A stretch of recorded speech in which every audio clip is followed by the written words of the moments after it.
xibaar yu wér te wóor ca tàng-tàng ba abonnez-vous pour ngeen di mën di jot suñuy vidéo. dal leen ak jàmm seen chaîne bi di Buzz 221 HD kii di Nabou Leye dekk fecckat bu kenn dootu présenté ci réew mi di Sénégal fësal na ay kàddu mi njëkk daal di koy jëmale ci liñ fereyoon kii di Aziz Dabala ak Waly Gano ci benn appartement te si li ni mel moom ci wàllu boppam ñu téyewoon ko ci daal di koy tëj ci kaso bi. si li ni mel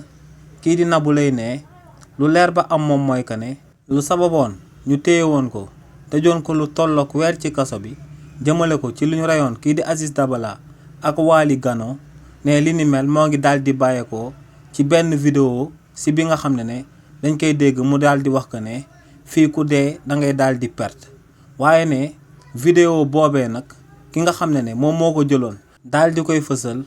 ne kookee fësalul woon lépp lu nekkoon ci vidéo bi ne dafa daal di jël benn passage bu ndaw ci vidéo bi jëloon ko daal di koy fësal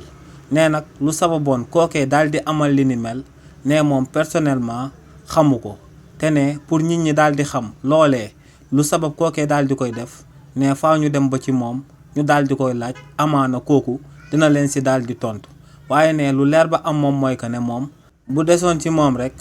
Aziz Dabala ak kii di Waly Gano ba tey ñoo ngi continuer di dund seen dund te kenn du leen daal di laal nee nag lu leer ba am moom mooy que ne ci histoire boobee yàq nañ ci deram waaye ne nag au fond moom laalewu ci waaye tamit taqewu ci kàddu yi ni mel la kii di Nabou Leye daal di fësal jëmale ko ci deewu Aziz Dabala bi ak kii di Waly Gano di ñaar ñoo xam ne ñu ko jege lañ woon avant ñu leen di faat brutalement